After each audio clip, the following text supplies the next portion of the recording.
بزرگان محترم، معزز سامعین کرام، بات صبر پر مبنی چل رہی ہے۔ اللہ تعالیٰ جل شانہ کے نزدیک صبر سے زیادہ کوئی چیز قابل قبول نہیں ہے۔ ایمان کی زیادتی اور ایمان کی بڑھوتری اور ایمان کی پختگی بھی صبر ہی کے اندر ہے۔ اور یوں فرمایا کہ جب آدمی کسی چیز کو برداشت کر لیتا ہے، سہ لیتا ہے اور پھر اس کو قبول کر لیتا ہے اور کسی کے ساتھ بھی شکایت نہیں کرتا، کوئی مصیبت آ گئی، کوئی پریشانی آ گئی، کوئی ایسی ناگہانی بات آ گئی تو اس کو سہ لیتا ہے۔ اس لیے ایمان والے کی شان ہی یہ ہے کہ پہلے پڑھ چکے ہیں ہم لوگ وَشَرِّهِ وَخَيْرِهِ مِنَ اللَّهِ تعالیٰ، اچھائی اور برائی یہ دو بھی اللہ ہی کی طرف سے آتے ہیں۔ اگر کوئی معاملہ انسان کے مزاج کے خلاف ہوا، طبیعت کے خلاف ہوا، ذہن کے خلاف ہوا، تو اب یہاں آدمی جس طرف سے وہ چیز یعنی مصیبت کی بات آ رہی ہے اس کی طرف نگاہ کرتا ہے، یا تو راست اس کی شکایت شروع کر دیتا ہے، یا تو اس کی ذہن میں بات بیٹھتی ہے، زبان سے اس کی شکایت دوسروں کے سامنے کرتا ہے۔ چونکہ اللہ کے کلام میں یہ بات موجود ہے کہ اللہ کی طرف سے ہونے والی ہر وہ چیز پر ایمان والا یقین بھی کرے، قبول بھی کرے، برداشت بھی کرے۔ جہاں اس چیز کا برداشت کرنا ہوتا ہے تو ایمان کے اندر اضافہ ہونے لگتا ہے۔ آپ سنے ہوں گے کہ کتنے اللہ کے ولیاں، نبیوں تو نبی ہی ہیں، لیکن اللہ کے ولی بھی جب کوئی مصیبت آتی تھی تو برداشت تو کرتے ہی تھے لیکن شکایت بھی نہیں کرتے تھے کسی کے سامنے۔ جس وقت حضرت امام حسین رضی اللہ تعالیٰ عنہ کربلا کے میدان کی طرف چل رہے تھے، یعنی عراق کی طرف، درمیان میں ایک شاعر ملا جس کا نام فرزوق تھا۔ امام حسین پوچھے کہ ارے بھائی تو تو آ رہا ہے کوفہ سے، یہ بتا وہاں کا کیا حال ہے؟ انہیں تین باتیں بتایا، یعنی ایک ہی مضمون کو، ایک ہی جملے کو تین باتوں میں وہ لپیٹ کر دیا ساتھ میں کہ حضرت سمجھو اس بات، آپ جو جا رہے ہیں کوفہ کی طرف، کوفہ کے لوگوں کا جو دل ہے وہ آپ کے ساتھ ہے، کوفہ کے لوگوں کا جو دل ہے وہ آپ کے ساتھ ہے، جو زبان ہے ان کی بادشاہ کے ساتھ ہے۔ اس زمانے میں جو بادشاہ تھے حضرت معاویہ رضی اللہ تعالی، بادشاہ تھے معاویہ کے بیٹے، یعنی معاویہ کا تو دنیا سے وصال ہو گیا تھا، ان کے بیٹے یزید تھے۔ یوں کہا دل آپ کے ساتھ، زبان ان کے ساتھ، اور فیصلہ اللہ کے ہاتھ، فیصلہ اللہ کے ہاتھ میں۔ حضرت امام تو سمجھ گئے اپنے ساتھیوں کو بٹھا کر کہا دیکھو بھائی حالات تو ناگہانی معلوم ہوتے ہیں، کیونکہ ہمارے چچیرے بھائی صاحب جو پہلے گئے تھے ابن عقیل رضی اللہ تعالیٰ عنہ کا نام تھا، اور اپنے دونوں بچوں کے ساتھ وہ شہید ہو گئے۔ اب جو لوگ میرے ساتھ چل رہے ہیں، ہو سکتا ہے کامیاب بھی ہو تو مرضی اللہ کی، نہیں ہے تو بھی اللہ کی مرضی ہے، کیونکہ ہمارا یقین تو اللہ پر ہے، جو کرے گا اللہ کرے گا۔ سمجھے اور افضل صاحب سمجھا، جو کرے گا اللہ کرے گا۔ اگر ہم کامیاب بامراد ہو کر آئے تو اللہ ہی کی تعریف کریں گے، اگر نہیں ہوئے تو اللہ ہی سے بولیں گے کہ اللہ تیری مرضی میں جو تھا وہ ہوا۔ اب یہاں تک کہ وہ پہنچے کربلا کا میدان، وہاں پر ان کو روک دیا گیا۔ حضرت امام کے ساتھ 72 آدمی تھے، سب لوگوں کو بٹھائے، وہ کہا کہ رات میں عشاء کی نماز کے بعد یہ معاملہ ہوا۔ حضرت امام حسین نے کہا دیکھو بھائی آپ کو معلوم ہے آج دوسرا روز ہے، ہم لوگوں کو پانی میں نہیں مل رہا، حالانکہ ہم ندی کے کنارے میں ہیں، فوج میں جو لوگ گئے ہیں یا فوج سے کچھ تعلقات رکھتے ہیں یا ان کے بارے میں کچھ جانتے ہیں تو ان کو ذرا معلومات ہیں۔ یہ سب سے پہلے فوجیوں کو دانا پانی بن کر دیا جاتا ہے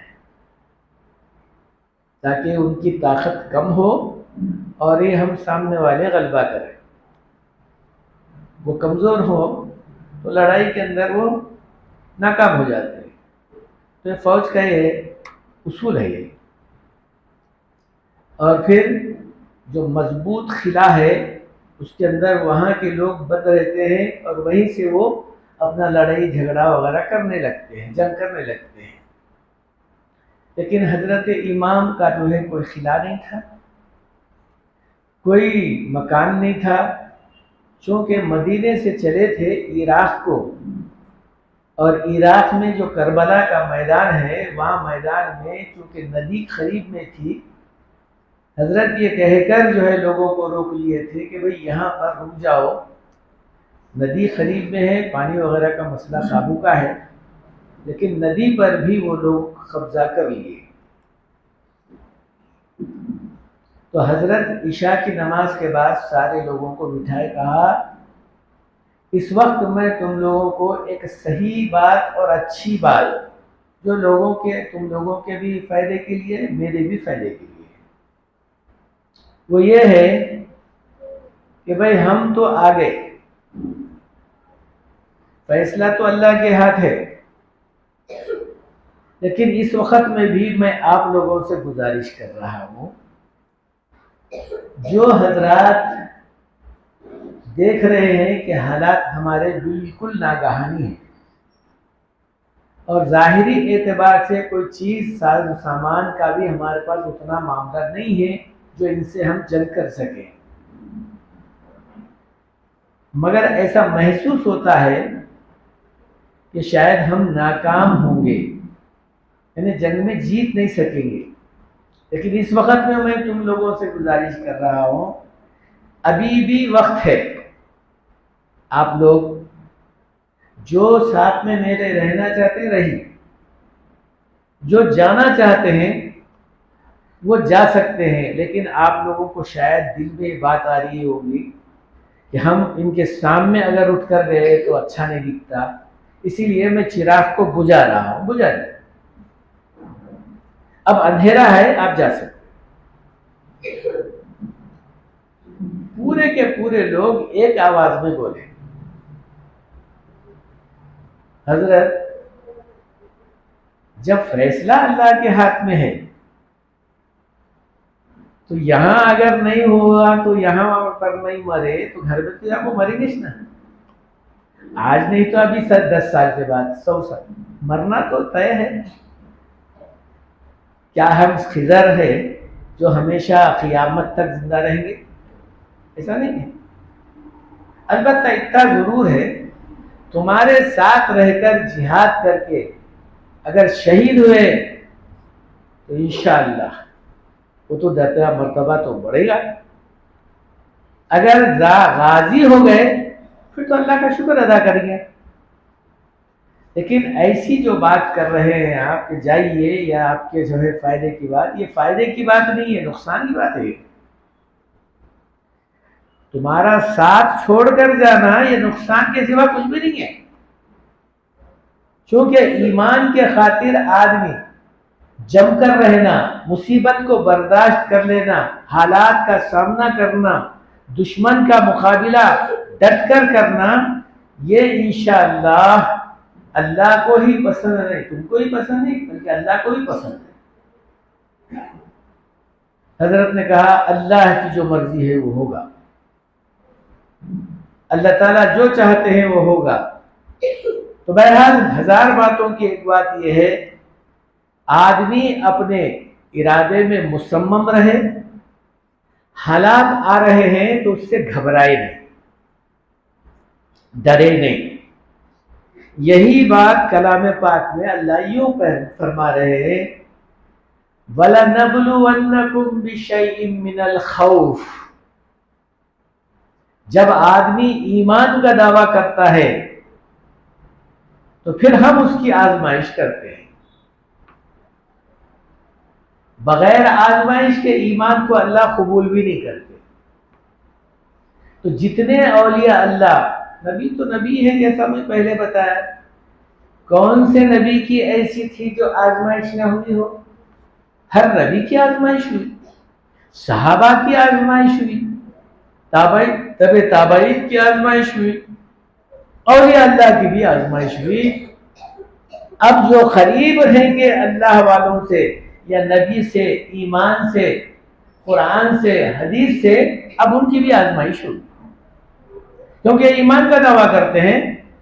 تو کہا ایمان کا دعویٰ کرنا آسان ہے لیکن ایمان پر جم کر رہنا مشکل ہے۔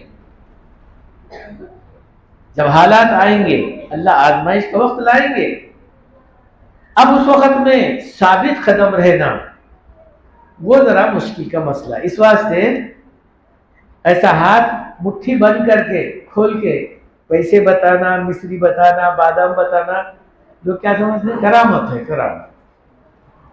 کوئی انگاروں پر چلے، کرامت والے بزرگ ہیں، کرامت والے۔ یہ کرامت نہیں بولتے، اسے استدراج بولتے۔ استدراج بولے تو لوگوں کو آنکھوں کا دھوکہ دینا، اسے کرامت نہیں بولتے۔ ہاں، عوام جیسا کام نہیں کرتی ویسا کوئی خاص کام کرے تو اگر واقعی وہ آدمی شریعت پر پوری طریقے سے مکمل عمل کرتا ہو اور اس سے کوئی کام ایسا صادر ہوتا ہو تو وہ ہے کرامت۔ اگر کوئی آدمی ایسا شریعت پر پابند نہیں ہے اور انہیں بتا رہا ہے، انگار پہ چل کر بتا رہا ہے، کود کر، پانی پہ چل کے بتا رہا ہے، ہوا میں اڑ کے بتا رہا ہے، تو کہا یہ استدراج، بولے تو جادو کا اثر ہے۔ اسے آپ کرامت نہ کہیں۔ کرامت والا وہ آدمی کہلاتا ہے جو شریعت پر مکمل عمل کرتا ہوا اگر کوئی ایسی بات بتائے جو عام آدمی نہیں بتا سکتا، اسے کرامت کہیں گے۔ تو کہا یہ کرامت کا جو معاملہ ہے، اگر واقعی آپ ایک یا دو چیزوں کا بتا دیں گے تو سارے لوگ آپ کے گرویدہ ہو جائیں گے۔ ارے مول صاحب کے پاس بڑی کرامت ہے، بولے کائی کی کرامت ہے؟ پھوک تیج کم، پھوک مار تیج کم۔ ایک دوسری بات یہ کہ انہوں ایسی چیزیں بتا رہے ہیں جو عام طور پر لوگ نہیں بتا رہے۔ جی مولوی صاحب یہ باتیں اپنی جگہ پر خیر سچ ہو سکتے ہیں، لیکن ہمارے پاس کوئی قابل قبول نہیں ہے۔ اگر یہ بھی بات ہے، کتابوں میں لکھا ہوا ہے، اگر یہ بات بھی کہ کسی آدمی کو کرامت ظاہر ہو رہی ہے تو ایسا سمجھو جیسا عورت کو حیض ہو رہا ہے۔ عورت کو حیض ہونا ضروری ہے، اگر نہیں تو اس کی طبیعت خراب ہو جائے گی۔ تو عورت کو جیسا حیض ہوتا ہے ویسا اس کو کرامت دکھتی ہے، تو کہا جو حیض کا خون آتا ہے ایسے وقت میں وہ عورت غلیظ کہلاتی ہے، اس کو نماز بھی نہیں ہے اور وہ پاک جگہ پر جا بھی نہیں سکتی اور کلام اللہ پڑھ بھی نہیں سکتی۔ حائضہ جو عورت ہوگی اس چیز کو غلیظ کہا گیا، تو کہا جس کو کرامت ظاہر ہوتی ہے اللہ کے نزدیک ویسا ہی غلیظ ہے وہ۔ اب آپ کو تعجب بھی ہوتا ہوگا پھر اولیاء اللہ بھی کرامت دکھائیں بول کے، مگر یاد رہے آپ کو اولیاء اللہ کرامت صرف کفار کو یا مشرکین کو یا ملحدین کو اسلام کی ترغیب دلانے کے لیے کوئی چیز بتائے ہیں، ورنہ اپنا الو پر سیدھا کرنے کے لیے، اپنی واہ واہ کرنے کے لیے نہیں بتائے۔ اپنی واہ واہ کرنے، جو اللہ کا ولی اپنی واہ واہ چاہتا ہے وہ ولی ہو ہی نہیں سکتا۔ حضرت حسن بصری رحمۃ اللہ علیہ حضرت علی کرم اللہ وجہہ کے خلیفہ ہیں، شاگرد بھی ہیں خلیفہ بھی ہیں۔ چونکہ حضرت علی رضی اللہ تعالیٰ عنہ حضور صلی اللہ علیہ وسلم کے داماد بھی ہیں، چچیرے بھائی بھی ہیں، صحابی رسول بھی ہیں، لیکن حسن بصری رحمۃ اللہ علیہ حضور صلی اللہ علیہ وسلم کو نہیں دیکھے، یہ صحابہ کو دیکھے تو تابعین کہلاتے ہیں۔ ایمان کی حالت میں صحابہ کو دیکھنا تابعی، ایمان کی حالت میں حضور کو دیکھنا صحابی، یہ کہلاتے ہیں۔ چنانچہ حضرت حسن بصری رحمۃ اللہ علیہ کا کتنا بڑا درجہ ہے آپ اس بات سے اندازہ لگائیے۔ سارے دنیا کے انسان مل کر ایک اللہ کے ولی کے درجے کو نہیں پہنچ سکتے۔ اللہ کا ولی کا درجہ بہت بڑا ہے۔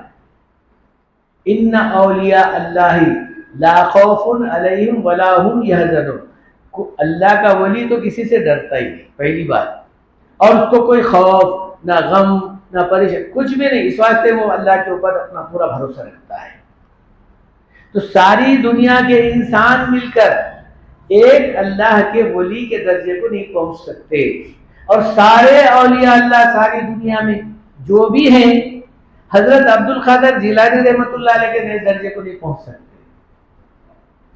حضرت عبد القادر جیلانی ایک معمولی صحابی کے درجے کو نہیں پہنچ سکتے، تب بھلا بتائیے صحابہ کا کیا درجہ ہوگا۔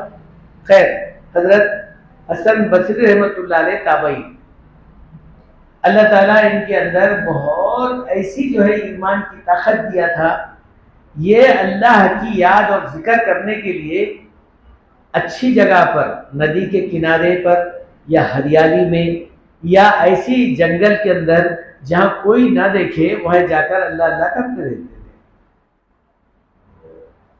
ایک مرتبہ میں اجمیر گیا تھا،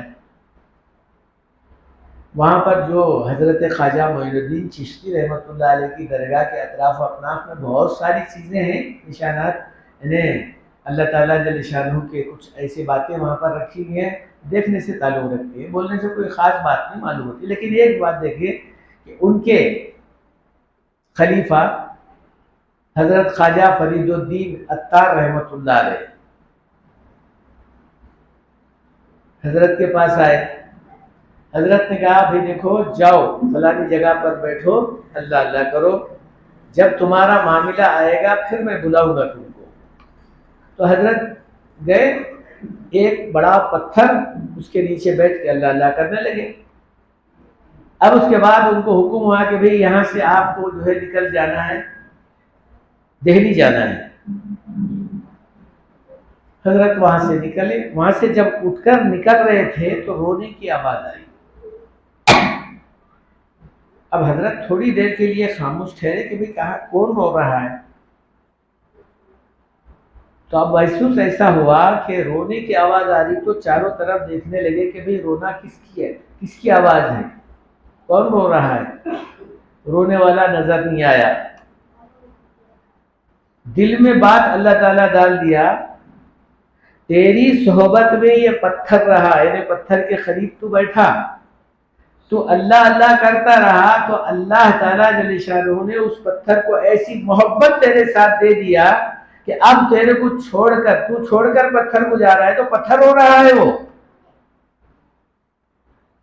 اب وہ پتھر کو دیکھا گیا, آج بھی جیسا آنسو نکلتے ہیں, جیسا چونا ڈالنے کے بعد میں ریلے نیچے گرتے ہیں نا, ویسا پورے پتھر کے ریلے نکلے ہوئے ہیں. اور بتانے والے بتائے تو اتنا بڑا تعلق, اتنا گہرا ان کا جو ہے تعلق کس سے؟ پتھروں سے, درختوں سے. تو کہا یہ اللہ والوں کا معاملہ ہے, عجیب اور غریب معاملہ ہے. بہرحال حسن بصری رحمۃ اللہ علیہ چونکہ وہ جنگل میں جا کر عبادت کرتے تھے, یاد ذکر وغیرہ کرتے تھے, تو ان کی جو ایک شاگردہ تھی رابعہ بصریہ رحمۃ اللہ علیہا, بصرے کے رہنے والی, حضرت کے پاس آیا جایا کرتی تھی. ایک مرتبہ آئی, پوچھا کہ بھئی حضرت کہاں گئے؟ ان کے پیر بھی تھے, مرشد بھی تھے اور استاد بھی تھے. تو گھر والے بتائے کہ شاید باہر گئے ہوں گے اللہ اللہ کرنے کے لیے. آہستہ سے وہ نکلی, کرتے کرتے کرتے کرتے وہ دریا کے کنارے پہنچ گئی. وہاں پر حضرت حسن بصری رحمۃ اللہ علیہ کو دیکھا کہ دور پانی بہہ رہا ہے اور پانی کے اوپر حضرت جو ہے بیٹھے ہوئے ہیں اور اللہ اللہ کر رہے ہیں. بعض جگہ نماز پڑھنے کا ذکر آیا ہے, مصلی بچھائے پانی پہ نماز پڑھ رہے ہیں. اللہ والے ہمیشہ لوگوں کو بتانے کے لیے نہیں کرتے, کوئی بھی نہیں, ریاکاری کا کوئی مسئلہ ہی نہیں, اللہ کے بتانے کے لیے, اللہ کو دکھانے کے لیے اللہ کی عبادت کر رہے ہیں, وہ بھی جنگل میں اور دریا میں. اب حضرت رابعہ بصریہ رحمۃ اللہ علیہ نے دیکھا کہ ہمارے پیر و مرشد پانی پر مصلی بچھا کے نماز پڑھ رہے ہیں. اب یہ کنارے پر ٹھہری ہوئی تھی اپنا مصلی, چونکہ ہمیشہ اللہ والوں کا یہ معمول رہا ہے, شیوا رہا ہے کہ وہ مسواک کو, تسبیح کو اور مصلی کو, پہلے جو رومال ڈالتے تھے لوگ ہمارے بڑے حضرات, میں بھی دیکھا ہوں, یا تو شملہ بنتے تھے, امامہ بنتے تھے اور رومال وغیرہ ڈال کر نکلتے تھے. تو مقصد اصل یہ تھا کہ جہاں کہیں وقت ہو گیا نماز کا تو بس وہ مصلی بچھا دیے, نماز پڑھ لی, وضو کرنے کا مسواک کر لیے, وضو کر لیے. تو کہا یہ ہمیشہ ان کے ساتھ میں رہا کرتے تھے. چنانچہ حضرت رابعہ بصریہ رحمۃ اللہ علیہ کے ساتھ میں جو جانماز تھی فوراً بچھائے, لیکن ایسا ہے کہ زمین پر نہیں, ہوا میں. وہاں تو حضرت کو دیکھ رہے کہ وہ پانی پر مصلی بچھا کے نماز پڑھ رہے, اور انہوں اپنے ہوا میں, نیچے زمین پر بھی نہیں لگ رہا اور پھر پانی پر بھی نہیں ہے, ہوا میں بچھائے, اس اوپر ٹھہر کر نماز شروع کر دی. اب دیکھیں حضرت حسن بصری رحمۃ اللہ علیہ, اوہو ہماری شاگردہ میں تو ہوا میں اڑ رہی ہے, ہوا میں نماز پڑھ رہی ہے. اپنا مصلی لپٹ کر نیچے آ گئے پانی کے.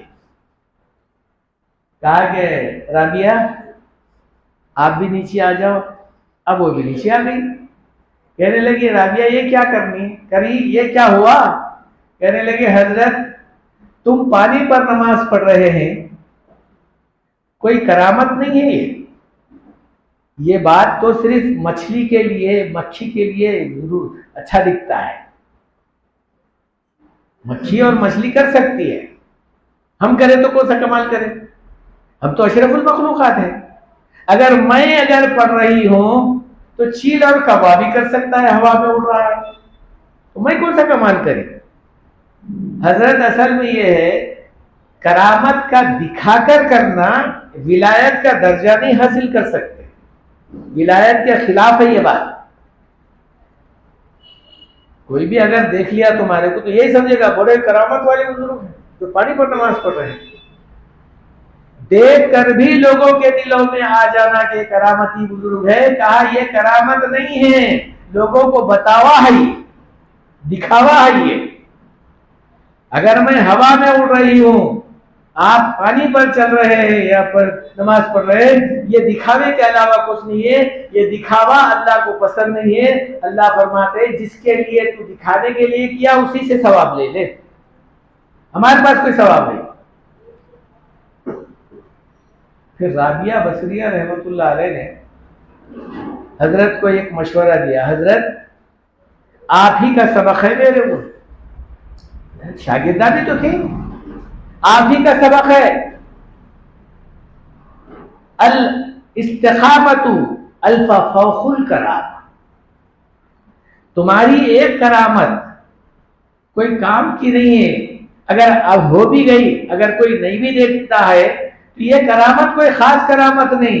کرامت، اصلی کرامت وہ ہے جو ساری کی ساری چیزوں پر حاوی ہو، وہ ہے استقامت. استقامت کے معنی شریعت پر جمے رہنا. لاکھ حالات آئے مگر اپنی جگہ پر جم کر جو ہے رہنا، اللہ سے اپنا لو لگاتے رہنا، ادھر ادھر بھٹکنا نہیں، بلکہ یوں کہنا وہ شرری و خیری من اللہ تعالیٰ. اس کو میں اردو میں اگر یوں بولو تو جو اے اللہ میں راضی ہوں جس میں تیری رضا ہے. اے اللہ میں راضی ہوں جس میں اللہ کے رضا کے بغیر کوئی کام ہوگا؟ نہیں ہوگا. جب کوئی بھی بات ہمارے سامنے آتی ہے ہم یہی سمجھیں گے کہ اے اللہ تیری مرضی یہی ہے. کسی کے گھر انتقال ہو گیا، خیر بے صبری کے ساتھ میں کچھ لوگ زبان سے نہیں نکالنا چاہیے، یہ بات غلط ہے. آنسو نکلنا غلط نہیں ہے، زبان سے باتیں نکلنا جو بے ضروری ہے وہ ناقابل ہے، اللہ کو پسند نہیں ہے. تمہیں جا رہے تو جی ہمارا کیسا ہوگا؟ ارے اللہ کے بندو، تمہارا ان کا جانا تمہارے لیے اگر واقعی اگر روزی کا بند ہونا ہے تو پھر اللہ کس کام کا ہے؟ گھر میں ایک آدمی چلے گا تو رونے والے تم جا رہے تو ہمارا کیسا ہوگا؟ پہلے کیسا تھا؟ کیا ان کچھ خدا سمجھ کر بیٹھے ہوئے تھے؟ آج وہ جا رہے ہیں، کل ہم بھی جانے والے ہیں. اس کا مطلب یہ ہے ایک ایک خدا مرتے جا رہا ہے تو تمہارے خدا ہے کتنے جس کو آپ خدا بول رہے ہیں؟